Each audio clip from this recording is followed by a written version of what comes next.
Assalamualaikum warahmatullahi wabarakatuh. Selamat siang, apa kabar semuanya pada hari ini?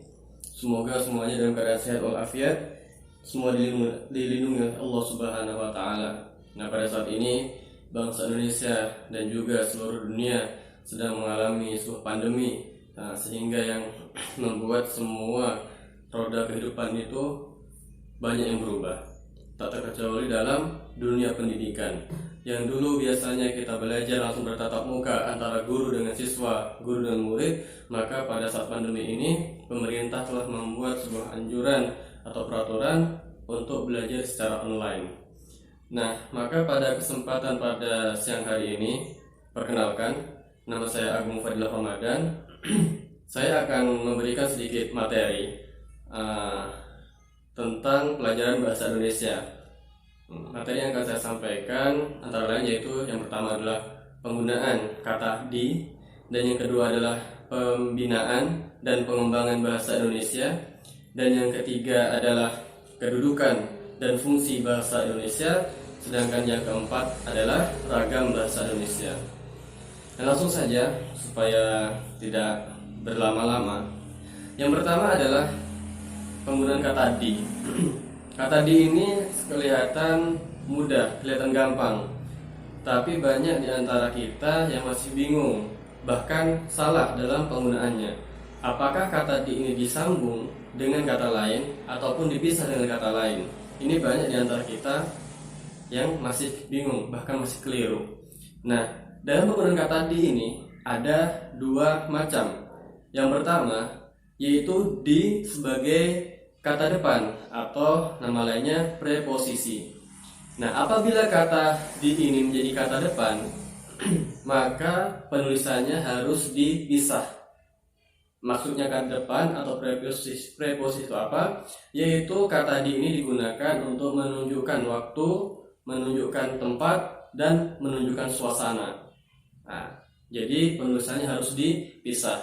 Contoh, di depan, di rumah, di jalan, di sekolah. Nah, ini menunjukkan tempat, berarti harus dipisah penulisannya. Kemudian yang kedua adalah kata di ini sebagai imbuhan kata kerja pasif, maka penulisannya harus digabung. Contoh, dikejar, dimakan, disayangi. Nah, itu adalah kata kerja pasif atau di sebagai imbuhan kata kerja pasif, maka penulisannya harus digabung. Nah, itu untuk yang masalah kata di, semoga bisa dipahami.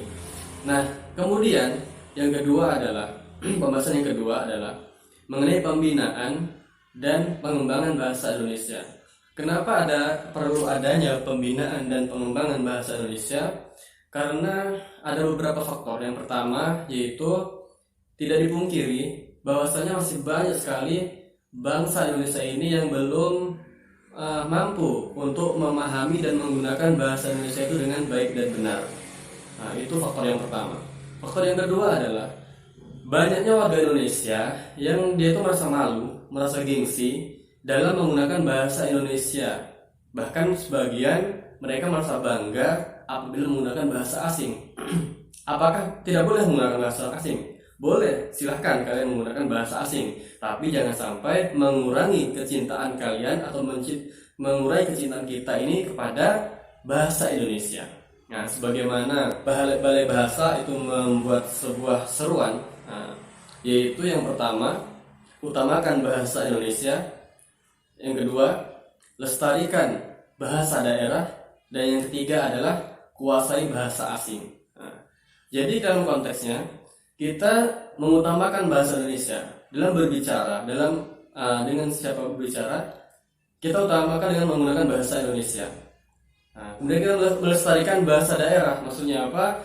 Sekali-kali ketika kita bertemu dengan mungkin ketika dengan ketua adat atau bagaimanapun, kita menggunakan bahasa, sehingga kita tidak lupa dengan bahasa daerah kita masing-masing. Nah, karena negara Indonesia sangat banyak sekali bahasa daerahnya. Nah, kemudian yang ketiga adalah kuasai bahasa asing. Jadi sewaktu-waktu kita pergi ke luar negeri atau kemanapun, kita bisa menggunakan bahasa asing.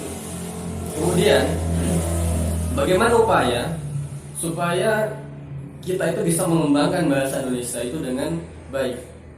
Nah, caranya yaitu yang pertama kita mulai dari diri kita sendiri. Bagaimana caranya? Kita membiasakan kita membiasakan untuk berbicara dengan bahasa Indonesia itu dalam kehidupan kita sehari-hari. Ya. Cara untuk mengembangkan bahasa Indonesia yang pertama adalah dimulai dari diri kita sendiri, yaitu dengan membiasakan untuk berbicara atau berkomunikasi menggunakan bahasa Indonesia dalam kehidupan sehari-hari. Dan kita kurangi dari untuk menggunakan bahasa gaul. Nah, sekarang katakanlah kita ini zaman milenial, banyak bahasa gaul yang bermunculan. Nah, itu kita kurangi. Nah, tapi kita utamakan untuk menggunakan bahasa Indonesia. Yang kedua adalah hilangkan rasa malu, hilangkan rasa gengsi dalam menggunakan bahasa Indonesia. Kenapa kita malu? Kenapa kita gengsi menggunakan bahasa Indonesia? Sedangkan itu bahasa kita sendiri, ya kan? Nah, sedangkan di luar sana banyak orang-orang yang orang luar negeri itu justru mereka ini mempelajari bahasa Indonesia, mempelajari sastra bahasa Indonesia. Sedangkan kenapa? Ya, dipertanyakan kenapa kita yang orang Indonesia sendiri kita merasa malu? Nah, itu yang harus kita hilangkan rasa malu, hilangkan rasa gengsi dalam menggunakan bahasa Indonesia. Yang ketiga adalah menjadikan lembaga pendidikan berbasis bahasa Indonesia. Nah, di sekolah-sekolah ya kan, dalam proses belajar mengajarnya, proses pembelajarannya menggunakan bahasa Indonesia, kecuali memang dalam di situ ketika jadwalnya menggunakan pelajaran bahasa asing, maka tidak perlu menggunakan bahasa Indonesia. Nah, yang keempat adalah menggunakan bahasa Indonesia itu dalam forum-forum resmi atau situasi yang formal. Contoh dalam pidato, dalam ceramah dan sebagainya. Yang di situ adalah forum resmi atau dalam forum situasi formal. Maka kita gunakan bahasa Indonesia. Kemudian yang kelima adalah mengadakan kegiatan atau penyuluhan tentang bahasa Indonesia. Nah, dan juga kita sering pastikan dengar gunakanlah bahasa Indonesia itu dengan baik dan benar. Nah, pasti mungkin sebagian kita cuek atau acuh dalam arti baik dan benar ini. Tapi ada sebagian bertanya, maksudnya baik dan benar tuh bagaimana? Nah, jadi maksud gunakanlah bahasa Indonesia dengan baik dan benar adalah baik di sini adalah yaitu digunakan dengan situasi dan kondisi. Jadi mereka itu bisa mengetahui situasi dan kondisinya. Dan yang kedua adalah digunakan dengan siapa dia itu berbicara atau dengan siapa dia itu berinteraksi. Itu makna dari baik. Sedangkan benar adalah menggunakan bahasa Indonesia itu sesuai dengan kaedahnya. Jadi itu tadi. Maksud baik dan benar adalah menggunakan bahasa Indonesia itu sesuai dengan kondisi dan situasi, dan juga dia tahu dengan siapa dia berbicara, dan menggunakan bahasa atau menggunakan kaedah bahasa Indonesia dengan benar. Nah, itu maksud baik dan benar. Nah, kemudian pembahasan yang selanjutnya adalah kedudukan dan fungsi bahasa Indonesia. Nah, sebelum saya lanjut ke kedudukan, semoga yang penjelasan mengenai pengembangan dan pembinaan tadi bisa dipahami ya. Nah, kita lanjut ke kedudukan dan fungsi bahasa Indonesia.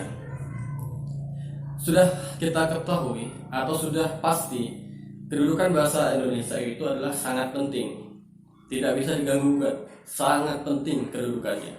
Sedangkan fungsinya, apa fungsi bahasa Indonesia itu? Yang pertama adalah sebagai lambang kebanggaan bangsa. Nah, kita harus bangga memiliki bahasa Indonesia itu, kita bangga. Nah, jadi bahasa Indonesia fungsinya adalah sebagai lambang kebanggaan bangsa. Itu fungsi yang pertama. Fungsi yang kedua adalah sebagai identitas bangsa. Nah, jadi ketika kita pergi ke luar negeri atau pergi kemanapun, ketika kita menggunakan bahasa Indonesia, pasti orang-orang lain pasti sudah mengatakan, oh ini pasti orang Indonesia. Nah, karena identitas bangsa. Dan yang ketiga adalah sebagai bahasa persatuan. Karena kita sudah ketahui semua, di Indonesia terdiri dari banyak suku dan banyak bahasa. Sangat banyak sekali bahasa daerah. Nah, maka bahasa Indonesia adalah bahasa persatuan atau bahasa pemersatunya. Nah, itu mengenai kedudukan dan fungsi bahasa Indonesia. Kemudian yang terakhir adalah ragam bahasa Indonesia. Jadi ragam bahasa Indonesia itu adalah variasi bahasa menurut pemakaian yang berbeda-beda.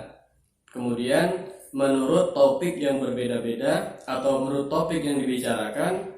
Kemudian selanjutnya menurut hubungan bicara, orang yang dibicarakan, serta menurut medium pembicara.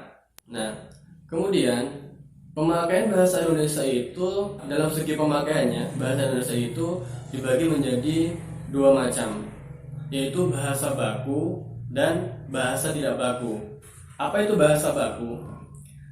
Bahasa baku yaitu adalah bahasa bahasa Indonesia yang digunakan saat forum-forum resmi atau forum-forum yang formal. Saya bilang tadi, misalnya dalam pidato, dalam ceramah, dalam forum-forum resmi itu kita harus menggunakan bahasa Indonesia yang baku. Nah, kemudian yang kedua adalah penggunaan bahasa yaitu tidak baku. Ini digunakan ketika kita berbicara dalam kehidupan sehari-hari dengan teman, dengan siapapun dalam kehidupan sehari-hari. Kita menggunakan konteks yang kedua, yaitu penggunaan bahasa Indonesia yang tidak baku. Nah, dan juga ditinjau bahasa Indonesia itu ditinjau dari media atau segi sarana juga dibagi menjadi dua macam lagi. Yang pertama adalah lisan dan yang kedua adalah dengan tulisan. Ragam bahasa lisan adalah ungkapan atau beragam bahasa yang diungkapkan melalui lisan. Nah, melalui lisan. Ragam bahasa lisan ini terkait dengan ruang dan waktu. Ini lebih ekspresif, mimik, intonasi, pembicaraan. Nah, itu harus ada dalam ragam bahasa lisan, sehingga orang yang diajak berbicara itu mudah untuk memahami. Nah, yang kedua adalah ragam bahasa tulisan, yaitu adalah ragam bahasa yang pemakaiannya menggunakan media tulisan dan ini tidak terikat dengan ruang dan waktu. Nah, maka penggunaan ragam bahasa tulisan ini haruslah jelas, harus menggunakan prosedur-prosedur yang jelas sehingga pembaca itu mudah untuk memahami yang kita maksud. Jadi mungkin sekian yang bisa saya sampaikan atau yang bisa saya berikan. Mungkin masih banyak sekali kekurangan karena saya juga masih dalam belajar. Ini hanya sedikit menyampaikan. Jadi salah satu ilmu yang bermanfaat itu ilmu yang disampaikan, walaupun sedikit disampaikan, sehingga ilmu yang sedikit tadi didengar orang lain bisa mengamalkan sehingga bisa bermanfaat untuk orang lain. Mungkin cukup sekian dari saya, dan jangan lupa di masa pandemi ini kita galakkan 3M, memakai masker, mencuci tangan, dan juga menjaga jarak. Nah, ini saya tidak pakai masker karena dalam ruangan ini hanya saya sendiri, tapi ketika keluar nanti saya pakai masker juga. Cukup sekian dari saya. Wassalamualaikum warahmatullahi wabarakatuh.